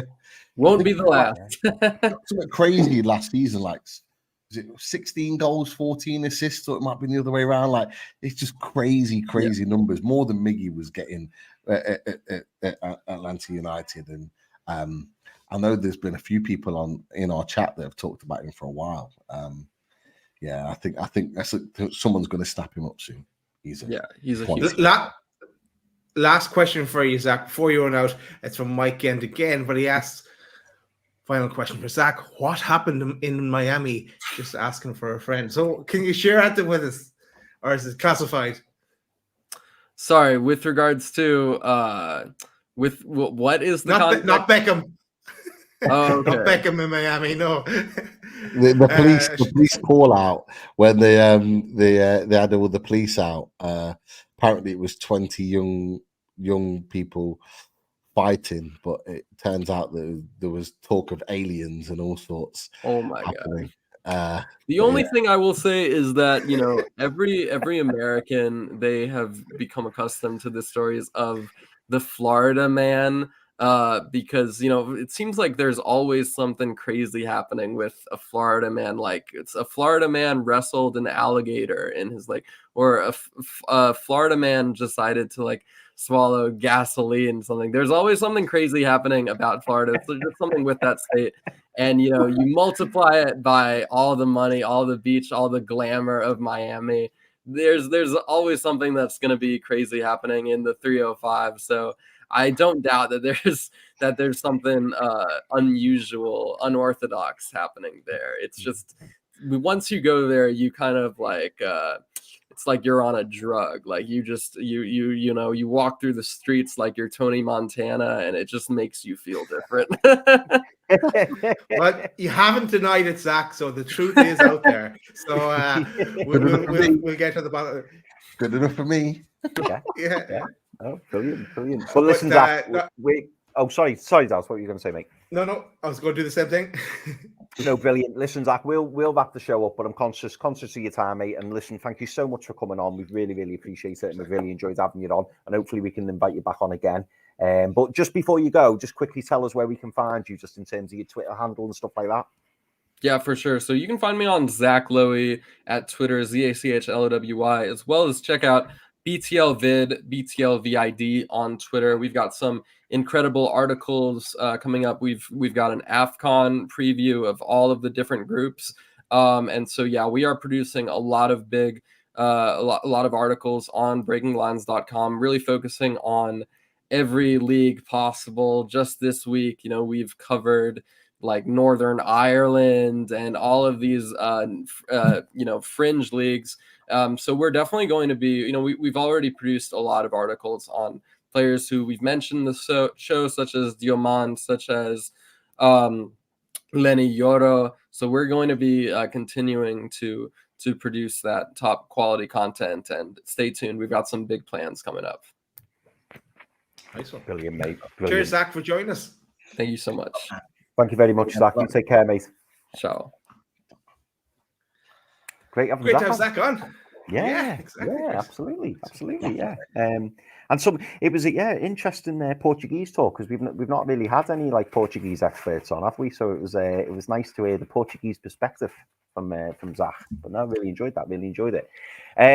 Daz, just before we wrap up, is there any? I'm conscious we only got to a couple of questions, but is there any questions that we can maybe answer? I don't know. Yeah, I think we could do a quick fire. How about that? First of all, I wanted to say, Tyson, thank you very much for the donation to the channel, Tyson. Appreciate all you do with the channel, guys. Thanks very much, Tyson. Yes, so let's go to the quick fire. Yeah, a few people brought this up.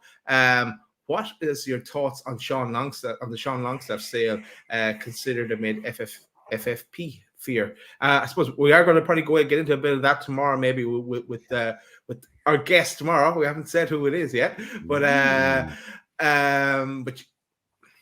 don't know. I can't see him being sold in January. I'd consider I'd overselling the likes of Bruno, Botman, and Isak. I'd consider selling the likes of Sean Longstaff, to tell you the truth. But how much is he going to? Are we going to get from 25 plus? There was talk, wasn't there, of which I was surprised by. There was talk of a loan with an obligation or a loan with an option, which surprised me, and I wasn't sure. I think I mentioned this to Pete actually. I wasn't quite sure how that deal would be structured, and would that really help us in January, given that we'd lose a player, but we wouldn't necessarily have any concrete money coming in. So I don't know whether that would work or not. And I totally agree with you, Daz, in that. I don't think anyone wants to lose Sean Longstaff, particularly with him being a homegrown player. But, would you class him as one of our stellar players? Probably not. So I'm sure if the money's right, he would be up for grabs. But, Pete, do you see Sean Longstaff leaving anytime soon? Not just January, but could you see him going in the summer as well? Nope. Not going anywhere. I think he stays at Newcastle United. For as long as is needed. I think he is a player reborn in terms of, I think it's been well documented. He said that he was pretty much on the way out before he signed his new contract. He was already thinking away from Newcastle, but Eddie Howe saved him. And for as long as Eddie Howe's here, I think Sean Longstaff stays and plays at this football club. To be fair, I was really surprised when I saw the link. I think it was in the Chronicle when it came about. Yeah, I don't see it. I don't see it. I almost see that article as a bit of a deflection. I think if a player is going to leave, it's not going to be Sean Longstaff. It'll be somebody else. Somebody else that isn't a Geordie. Somebody else that isn't hasn't got those same ties and links. As much as people kind of talk down Sean Longstaff, and I think what you boys have said are absolutely right. He's not our go-to man. He's not an Isak. He's not a Bruno. He's not a Botman. He's not a guy like that. But he's a Geordie. He's a homegrown. He came through the academy. I don't think we're in a position where we can let go of those players quite easily. We've got to think of hopefully playing European football next season and him being a quota for that. So there's all these kind of things that are in play for me that makes me think that that is not going to happen either now or in the summer. Just my opinion there. No, that's fair. It's fair. Let's go to another quick fire one. Tyson, who says, I wonder if the delay and not crazy sense of urgency could be related to early potential loan business with Saudi. Sorry, easy potential loan business with Saudi. I mean, it could be. It could be. I always envisage, I don't know why, with Newcastle, whether it's because this is the narrative we've all been fed, I don't know, but I always get the impression, I could just imagine them, like you see the scenes, like in films where they've got like the big clipboard and they've just got pictures of players everywhere, like you see in like a police drama or something, and they've got all these pictures of players and they're just like, yeah, well, that deal can be done if we want it. He can be done. We can't get him till the summer. And I just imagine them mapping it all out and just being like, we'll pull the trigger when we're ready. And, like, it's like, for example, if a player was to leave, I fully believe they've got a big brochure, a bit like what Rafa used to have, a big brochure of players, and they will approach them all in a particular order. They just seem too organised, and there's too much depth and too much analysis and too much attention to detail. And that's certainly the impression I get. Under Steve Bruce, I don't think it was quite like that. But they seem like very methodical and very prepared, and I just wonder whether there's lots of spinning plates, and if an opportunity becomes available, such as like an Alexander Isak, we've seen it in the past. None of us knew that we were going to go for Alexander Isak, but I firmly believe he was on the board, and I think there was an opportunity where we could sign him, and we just said, yeah, do it. And I think there's a number of players on the of interest to Newcastle, and that's why I go back to what Pete said earlier when he said that we're not looking. Eddie Howe said we're not looking at players. I do firmly believe we are. So I mean, we won't repeat there, and I'm sure Daz is as well. And I think it's just a case of us striking while the iron's hot. And if there's an opportunity that opens or a door that opens that we didn't necessarily think was, we leave it till as late as we possibly can, because as we know, lads, things change a lot in the January window. Things change a lot, and rather than us going for a player who's say fourth on the list and then number 2 player becomes available, but we've already signed number 4, we'd then look back and go, oh, maybe we went in too quick for that player. But it could be, as Tyson says, it could be down to the loan business. It could be down to waiting for things to move on in Saudi, waiting to see if other players become available. I don't know, but Pete, what do you think? I think Tyson made a great point. Is that if we really want to sign someone from Saudi, we could do just like that, and it doesn't have to be right now. It can be, let's evaluate the window, let's evaluate the squad, let's look at the options. Say, for example, Joe Linton comes back in from injury at Villa and breaks down again on the 30th of January with a day to go or a day or two to go. Bang, we can access that. So maybe that's what they're doing. It was rumored that they were having a transfer meeting today, so therefore, who's to say that we can't progress in the next week or two with regards to players coming in? I do think within the next week we'll have our first signing. I do think there'll be more than one over the course of January. I genuinely believe that. I think we're going to need to be patient as a fan base. I think it may well be later on in the window that we exercise that right to get maybe our second or maybe even our third signing in. But yeah, I think Saudi could well be an option. But I think Newcastle are in a position where we can see, how the land lies. Is there a player that we really like that may well come available, isn't currently available right now? And with certain things moving within the window, allows that player to come available, and we can go, yeah, we'll take him. Because there's all this talk of, we haven't got the money, we can't sign, blah, blah, blah. We know firsthand. We had Kieran Maguire on last Monday, who said that if we wanted to sign a player, we could. We have that. We have a little bit of money available. We don't have summer transfer funds available right now, but we've got some money available. And this is where we need to box smart. We can't go out right now maybe and get a player, and then we have injuries and then we can't sign someone else later on in the window, and we've kind of shot ourselves in the foot. But why not? Let's navigate ourselves through this month, get Calvin Phillips in, which is clearly a player that we want, and then assess the window in the last couple of weeks. And if a player comes available, go, yeah, let's cherry pick. Let's get that player. Let's get that player, and let's use that player as we need to. And maybe when that player comes available or two later on in the window, maybe we do move out a player. Well, we've got a number of players that are in the last 6 months of their contract. Who's to say that we don't move that player out? Like, I'm just going to give you an example. Who's to say that we don't get Jean-Claire Todibo or Diamande, although it'll be very, very expensive, a player like that, or a Lowy Kelly or a Tosin Adebayo from Fulham.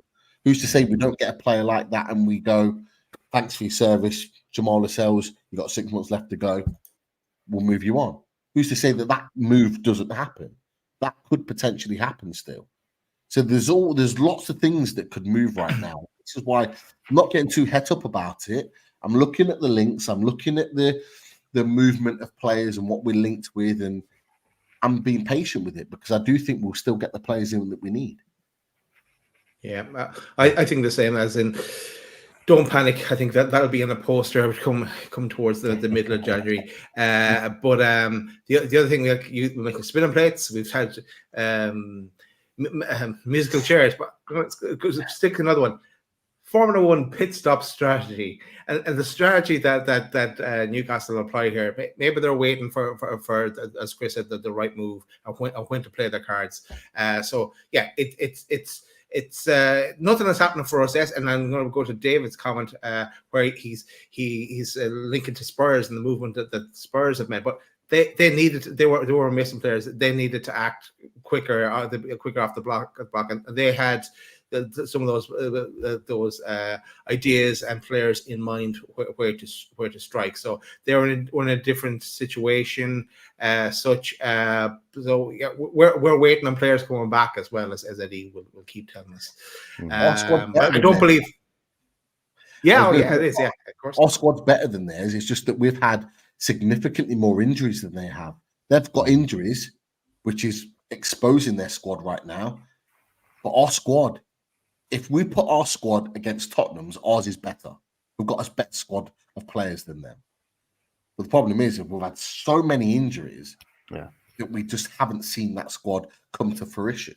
That's the main issue. And so them getting Timo Werner, this is classic Newcastle. This is going back 30 years. Yeah. Like, this is what we've all experienced as Newcastle fans, is that we always have this knack of, like, when we see a team sign a player, when we're waiting for a player to come through the door and it doesn't, and then like a team signs a player and they go, oh, we could have signed him.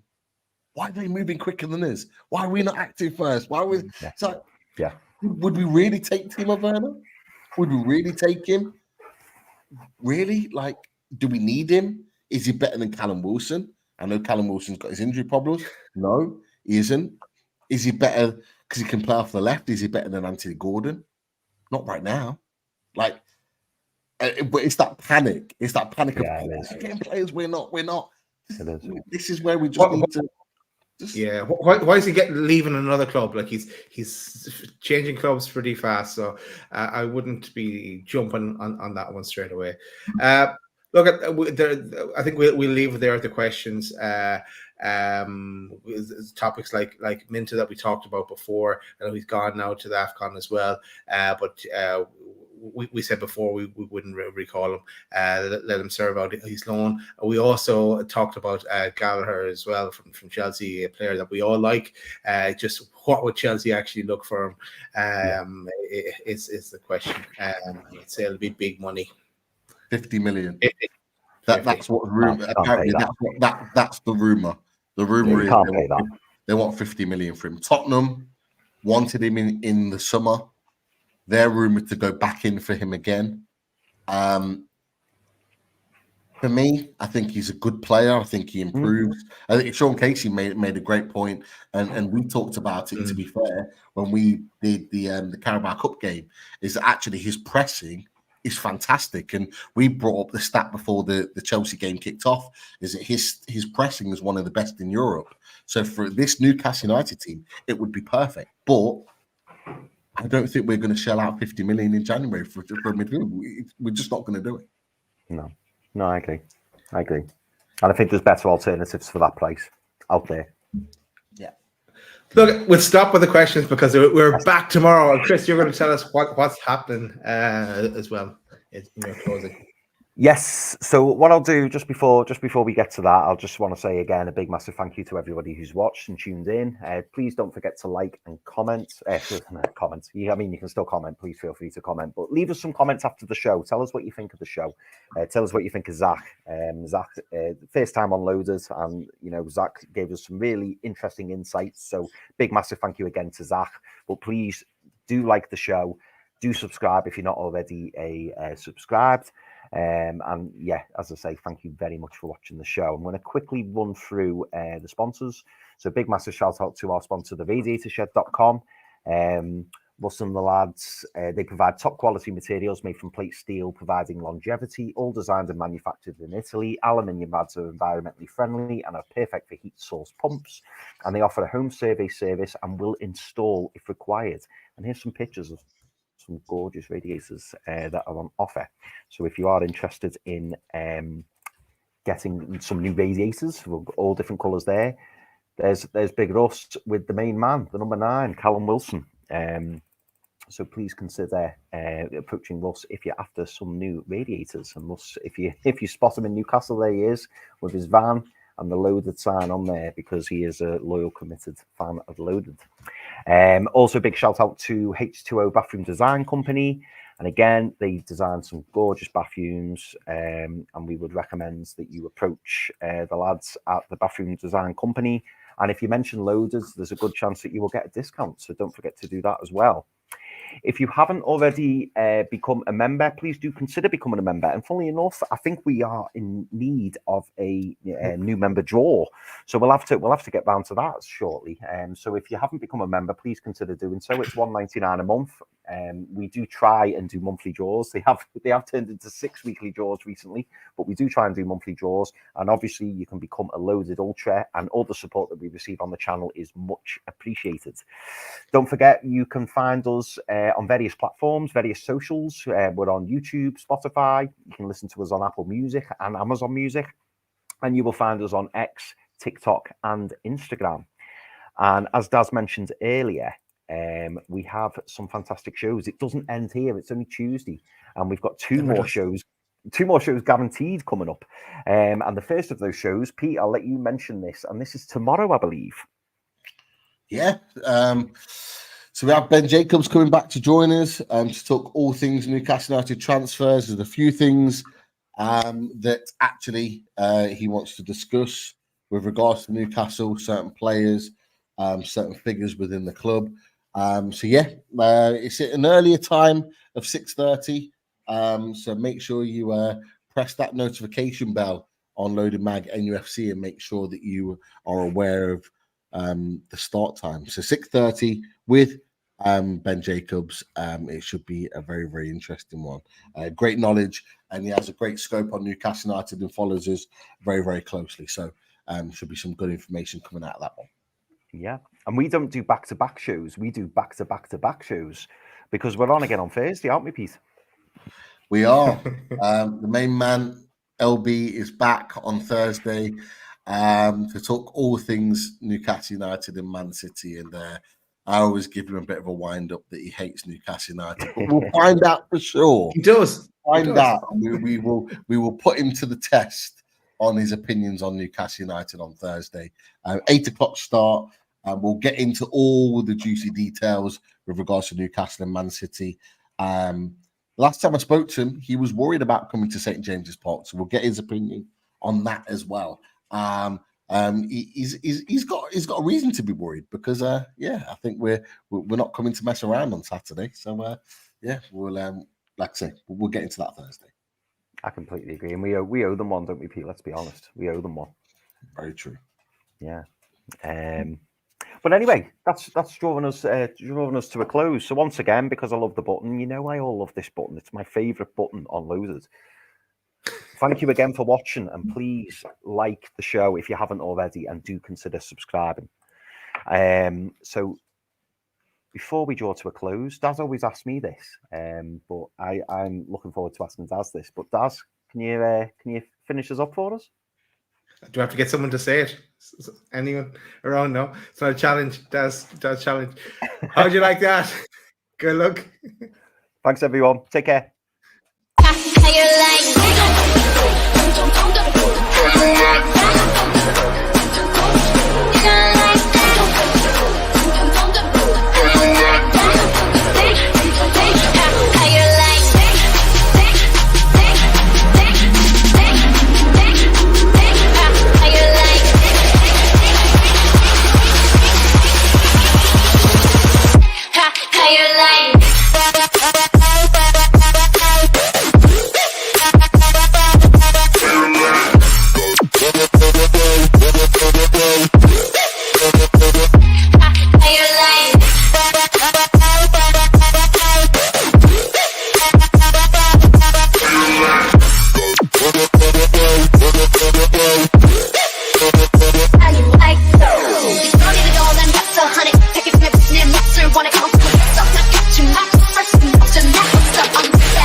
Drink it, like